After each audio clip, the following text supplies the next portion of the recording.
Fala aí galera, meu nome é Marcos e hoje eu vou falar sobre o quadrinho Nem Todo Robô, escrito por Mark Russell e desenhado pelo brasileiro Mike Deodato. O quadrinho se passa no futuro próximo em 2056, que após várias interferências do ser humano no meio ambiente, eles foram obrigados a viver em tipos de bolhas, tipo um domo de vidro que separa o que está no interior do exterior. Essas bolhas são controladas por 5 pessoas que detêm os meios de produção, e essas pessoas foram responsáveis por criar a economia automatizada. A economia aqui gira em torno de robôs. Os robôs aqui são controlados por IAs. Cada robô tem uma família, e ele é responsável por sustentar essa família. Ele é responsável por trabalhar, ou seja, todos os robôs ficaram responsáveis por todo o trabalho, e todo o dinheiro que ele ganha ele leva para casa para sustentar a família dele humana. O único tipo de trabalho que sobrou, isso é importante, parece bobo, mas o único trabalho que sobrou foi o trabalho de cabeleireiro, porque os robôs aqui explicam que os robôs não conseguem cortar cabelo.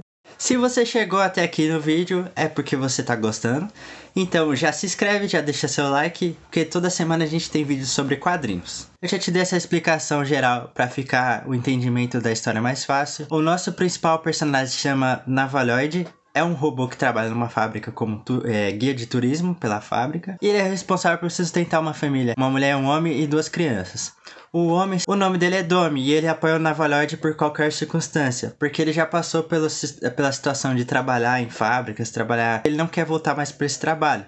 Por isso que ele é considerado aqui até um covarde. Nessa família há 2 crianças, uma se chama Steve, e ele praticamente não entende nada porque ele estuda, só que todo o estudo que ele tem na escola não serve pra nada, porque no futuro ele não vai ter trabalho. A outra garota se chama Cora, aqui ela não tem muita explicação, só que mostra que ela não confia, tanto ela e a mãe dela, Sharon, não confiam nos robôs. O quadrinho o tempo todo fica te mostrando que como todo o trabalho foi designado aos robôs, eles estão ficando malucos de tanto trabalhar. Ou seja, o trabalho excessivo vai fazer a máquina ficar maluca. E a falta de trabalho, a falta de que fazer vai deixar o ser humano maluco. A história que mostra todo momento o Navalhoid indo trabalhar e retornando pra casa dele. Toda vez que ele retorna, ele não aguenta mais ouvir as pessoas perguntando do trabalho. E ele também sempre vai pra garagem pra tramar um tipo de jeito de matar a família dele que tá ali humana. Já vale falar que o Mark Russell, numa entrevista, que ele explica que a ideia principal dele da história é falar sobre o machismo tóxico, sobre um movimento que se chamava No All Men,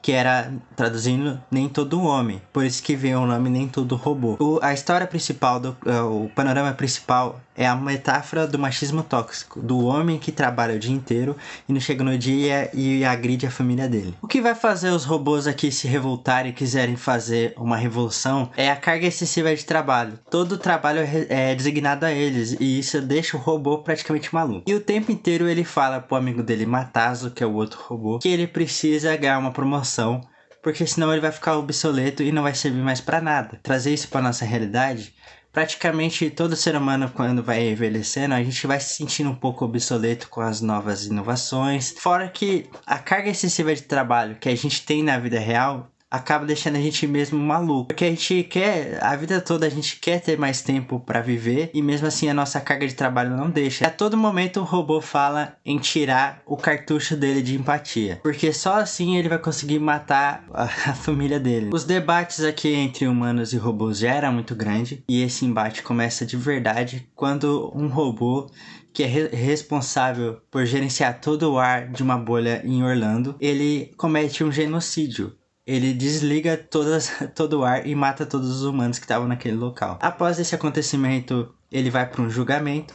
E esse julgamento dura 2 segundos. Ele é inocentado em 2 segundos porque o juiz, no caso, era outro robô. E isso causa uma onda de violência entre humanos e robôs, que os humanos começam a fazer vários tipos de protestos. Porque os humanos, apesar de estar numa vida cômoda aqui, eles começam a se sentir, igual eu tinha falado antes, obsoletos, inúteis, porque tudo é gerenciado pelos robôs. Após toda essa confusão de protestos dos humanos, de briga entre humano e robô, os 5 grandes detentores dos meios de produção decidem tentar criar um novo tipo de robô com a aparência mais amigável. Enquanto eles não criam esse robô, eles têm a brilhante ideia de tirar a individualidade dos robôs, trocando o nome deles por nomes fofos que dizem eles que vai agradar mais a humanidade. Isso o Navalhoid acaba virando Fofoloid. Isso deixa os robôs mais revoltados ainda por tirar a individualidade deles. Com o novo anúncio dos robôs que vão chamar Mandroids, que são robôs com aparência humana e vão roubar os lugares e deixar os robôs antigos obsoletos. Quando ele chega lá,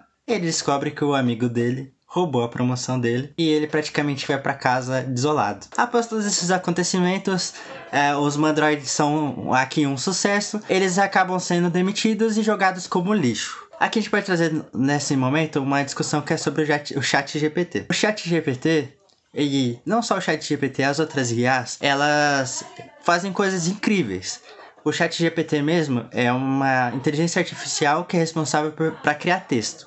Mas tem outras que criam imagens. E a grande discussão é que quando elas evoluírem demais, elas vão fazer vários tipos de grupo perder empregos. Vai criar um grande problema. Quando essas pessoas forem obsoletas, só quem vai ter emprego vai ser as pessoas que ou controlam essas IAs ou pessoas que detêm elas.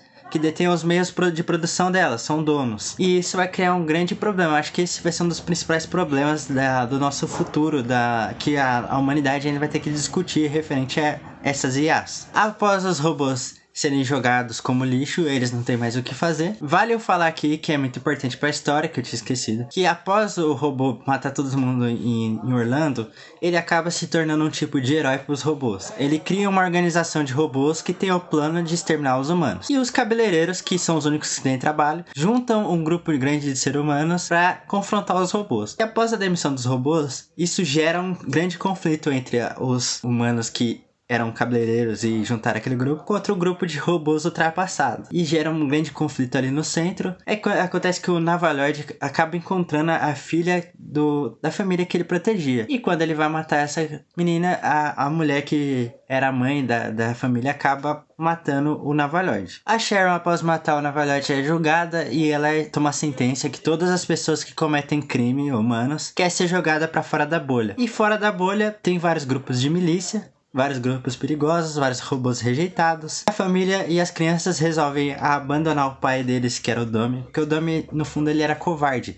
Ele tinha medo o tempo todo de voltar a fazer o trabalho que os robôs começaram a fazer. Ele sentia na pele que trabalhar era horrível, que as cargas horárias eram péssimas, ele não queria voltar para esse mundo. E aí as crianças vão embora junto com a Sharon, vão para aquela bolha de Orlando que tinha acabado o ar e para formar uma nova família, formar uma nova vida. Esse quadrinho tem um roteiro muito, muito complexo. Eu tive que resumir algumas partes, dividir de forma diferente. É um bom quadrinho e a leitura dele é muito rápida. Eu li ele em 2 horas, mais ou menos. Vale ressaltar a arte do Mike Deodato, que tá uma arte muito legal. Eu gosto muito da arte do Mike Deodato desde a época... Porque eu comecei a ler quadrinhos bem na época do Reinado Sombrio. E eu peguei essa época da arte dele e eu sempre gostei. O Mike Deodato é um dos melhores desenhistas do país e aqui ele se supera nesse álbum, porque ele tem uma narrativa gráfica muito boa. Obrigado pra quem chegou até aqui. Se você gostou desse vídeo, já deixa seu like, já se inscreve. Eu vou deixar o link do quadrinho se você puder dar uma passada na descrição, porque se você comprar me ajuda muito. E até o próximo vídeo.